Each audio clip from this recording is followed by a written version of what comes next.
ഏഴാം രാവ് സീസൺ 3 ഇന്നത്തെ എപ്പിസോഡ് ലാസ്റ്റ് പെർഫോമൻസ് ആണ്. അടുത്തതായി അതിനായി നമുക്ക് വേദിയിലേക്ക് സ്വാഗതം ചെയ്യാം സുന്ദരിക്കുട്ടിയായ നമ്മുടെ Sheja. Let's hear it up for Sheja.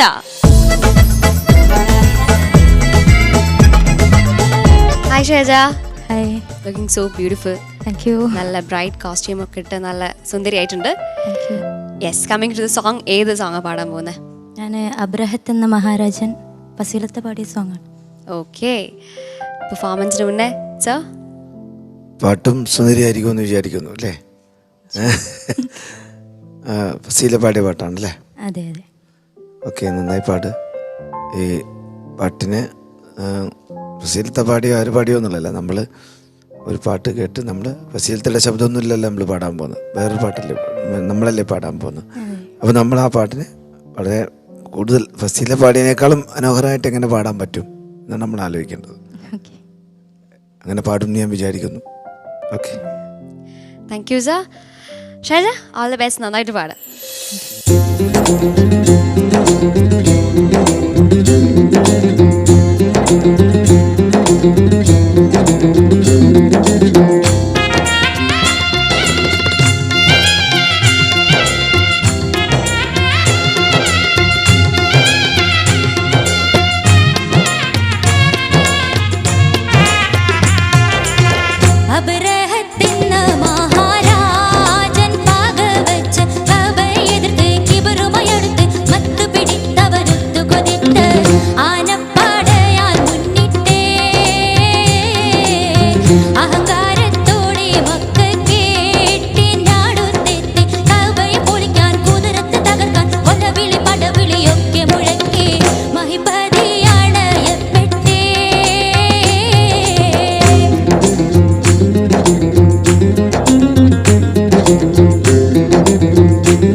Sheja, ഓ ഇന്ന് നമ്മൾ സാധാരണ കാണുന്ന ഒരു ഷേജനല്ല ഇന്ന് കണ്ടത്. സാധാരണ ഒരു ചെറിയ സ്മൈലൊക്കെ വരുമായിരുന്നു, പക്ഷെ ഇന്ന് ചിരിയുമില്ല, ഒന്നുമില്ല. എന്ത് പറ്റി? ഒന്നുമില്ല. വേണ്ടാന്ന് വെച്ചതാ ചിരി? അങ്ങനെയൊന്നുമില്ല. അങ്ങനെയൊന്നുമില്ല. എന്താ കവി ഉദ്ദേശിച്ചത്? എന്തായാലും നമുക്ക് സോങ്ങിനെ കുറിച്ച് ചോദിക്കാം. ഷാജ എന്ത് ചെയ്യുന്നു? പഠിക്കുന്നു? ഞാൻ +2 കഴിഞ്ഞു. +2. ഈ സംഗീതത്തിൽ പറയില്ലേ, ഗീതം വാദ്യം നൃത്തം എന്ന് പറയില്ലേ? ഇപ്പം ഷാജ 3 വാക്കി കളഞ്ഞു. വാദ്യം എവിടെയുണ്ട്, ഗീതം പാട്ടുമുണ്ട്, കൂടെ കൈകൊണ്ടുള്ള ആക്ഷൻസും ഒക്കെ കൂടി സംഗീതത്തിൻ്റെ അർത്ഥം ഇവിടെ പരിപൂർണമാക്കി കളഞ്ഞു. ഏതായാലും എനിക്ക് വലിയ സന്തോഷം തോന്നിയത് ഒരു നല്ല മാപ്പിളപ്പാട്ടിൻ്റെ ഒരു മേളവും അതിൻ്റെ ഒരു അന്തരീക്ഷം ഇവിടെ മൊത്തത്തിൽ ഇങ്ങനെ മുഴങ്ങി. ഇവിടെ പാട്ടിൻ്റെ മറ്റ് തെറ്റുകുറ്റങ്ങളൊക്കെ ഇവർ പറയും. ടോട്ടലി നമ്മൾ ഒരു മാപ്പിളപ്പാട്ട് എന്ന് പറയുന്നൊരു കലയുടെ അതിൻ്റെ എല്ലാ അർത്ഥത്തിലും അതിൻ്റെ വീറും അതിൻ്റെ ചൂരും അതിൻ്റെ എല്ലാ സ്വഭാവത്തിലും ഇവിടെ കാണാൻ പറ്റി, കേൾക്കാനും പറ്റി. മൈക്കെന്തിനാണ് മുറുകെ പിടിക്കുന്നത്?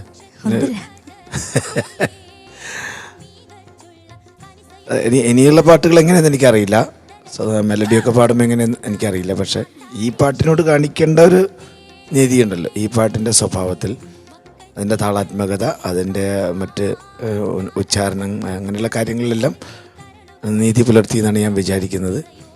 ഏതായാലും ഷഹജയ്ക്ക് മുന്നോട്ട് പോകുമ്പോൾ കൂടുതൽ നല്ല മാപ്പിളപ്പാട്ടുകൾ ഈ ഊർജത്തിൽ തന്നെ, ഈ ഒരു ആവേശത്തിൽ തന്നെ ഇവിടെ പാടാൻ സാധിക്കട്ടെ എന്ന് ആശംസിക്കുന്നു. Thank you sir. Renatha. Sheja നന്നായിട്ട് പാടിട്ടോ. ഒരു പതിപലതിലും അല്ലേ ആ ഒരു അതെ അങ്ങനത്തെ ഒരു സ്റ്റൈലായിട്ട് നന്നായിട്ട് തന്നെ പാടി. പിന്നെ ഇനിയിപ്പം പാട്ടുകൾ നമ്മളെടുക്കുമ്പം അതിലിപ്പോൾ കുറച്ച് സംഗതിയുടെ ഒക്കെ കുറച്ചും കൂടെ ഒക്കെ ഒന്ന് ശ്രദ്ധിക്കായിരുന്നു. അപ്പോൾ ഇനിയിപ്പോൾ പാട്ടുകൾ എടുക്കുമ്പോൾ നന്നായിട്ട് തന്നെ പഠിച്ച് സംഗതികളും ഒക്കെ ഒന്നുകൂടെ നന്നായിട്ട് തന്നെ ക്ലിയർ ആക്കണം കേട്ടോ. പിന്നെ ആദ്യം കൈ ചെയ്തു ഒന്ന് കാണിച്ചേ ഒന്നുകൂടി. അത് ഇനി വരില്ല, അതപ്പോഴേ വരൂ. ഇത് സാധാരണ ഇങ്ങനെ അപ്പോൾ ഒരു ഒപ്പനപ്പാട്ടൊക്കെ ആണെങ്കിൽ എങ്ങനെയൊക്കെ ആയിരിക്കും വരിക? ഇതായിരിക്കും ഒരു ഒപ്പനപ്പാട്ട് പാടുക അറിയാവുന്ന ജസ്റ്റ് ഒന്ന് കാണാൻ വേണ്ടിയിട്ടൊരു അതാ ഒന്ന് നാലുപേര് പാടി. ഏത് പാട്ടില്ല? മനസകമിൽ മുഹബത്ത് പെരുത്ത് നിനവുകൾ കൊരുത്ത് മഹർമാല എടുത്ത് മധുമതിയാ മണിമങ്ക കിണങ്ങുവാൻ മണവാളനിതാ വരും നീ. മലർമിഴിയിൽ കനവുകൾ ഉദിത്ത് തളിർമാനം തുടിത്ത് തൂകിൽ ഞൊറിഞ്ഞൊടുത്ത് മനമെരിയും അറിഞ്ഞതും കണ്ണിൽ മുത്തും മണവാട്ടി കുണങ്ങി നിന്നേ. മതി മതിന്ന് നമ്മളല്ലേ പറയേണ്ടത്? അതെല്ലാവരുടെയും മനസ്സിലുള്ളത് അവള് പറഞ്ഞ സ്വന്തമായിട്ടപ്പോ വരിയൊക്കെ എഴുതുമല്ലേ? ലിറിക്സ് എങ്ങനെയാണോ ലാസ്റ്റത്തെ വരി? ഓ അപ്പം കൈ അങ്ങനെ വരണമെങ്കിൽ വരിയൊക്കെ തന്നാലേ വരുമായിരിക്കും അല്ലേ? എന്തായാലും നന്നായി ഈ പാട്ട്, നേരത്തെ ഇപ്പം പാടിയ പാട്ട് നന്നായിട്ട് പാടി. നീ ശ്രദ്ധിക്കേണ്ട കാര്യം ഞാൻ അതും കൂടി ഒരുമിച്ച് പറഞ്ഞിരുന്നു കേട്ടോ. Thank you Renatha. ഷാൻസ? മോളുടെ പാട്ട് എന്ന് പറയുന്നത് ശരിക്കും പറഞ്ഞാൽ ഒരു വിഷ്വൽ ട്രീറ്റാണ്. പിന്നെ നമ്മൾ ഭയങ്കര ആക്റ്റീവാണ് സ്റ്റേജിൽ. പറഞ്ഞൊരു സ്റ്റേജ് എങ്ങനെ യൂസ് ചെയ്യണം അതൊക്കെ അറിയാം, കുഴപ്പമൊന്നുമില്ല. ഈ ചില പ്ലാൻസ് വരുമ്പോൾ പ്ലാൻസിൻ്റെ കൂടെ ഒരു വിറയും വരുന്നുണ്ട്. അപ്പോൾ പ്ലാനേ വിറയാ. അപ്പോൾ ആ വിറൻ്റെ കൂടെ ഈ വിറയും കൂടി ആകുമ്പം വിറയായി. അപ്പോൾ ആ സംഭവങ്ങളൊക്കെ ഒന്ന് ശ്രദ്ധിക്കണം. നമ്മളൊന്ന് ട്രെയിൻ ചെയ്യാനുണ്ട് കുറച്ച്. ഇപ്പം തുടങ്ങിയിട്ടല്ലേ ഉള്ളൂ പഠനം അല്ലേ? അപ്പം ഈസി ആയിട്ട് പഠിക്കാവുന്ന കാര്യങ്ങളേ ഉള്ളൂ. ഓക്കെ, എന്നിട്ട് ഇപ്പം തന്നെ ഇത്ര പാടുന്നില്ലേ? അപ്പം കുറച്ചൊന്ന് ട്രെയിൻ ചെയ്താൽ മതി.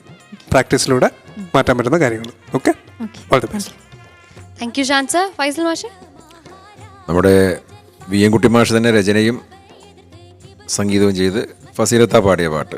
ഫസീലത്തയുടെ പാട്ടിൻ്റെയൊക്കെ തുടക്കകാലത്തുള്ള ഹിറ്റ് ഗാനങ്ങളിലൊന്നാണ്. അതിനുശേഷവും മാസ്റ്റർ ടീമിൽ എല്ലാവരും ഈ പാട്ട് പാടായിരുന്നു. അതിന് പ്രധാനപ്പെട്ട കാരണം മുരളിയേട്ടൻ പറഞ്ഞത് തന്നെയാണ്, ഇതൊരു ഓളം ഉണ്ടാക്കുന്ന പാട്ടാണ്.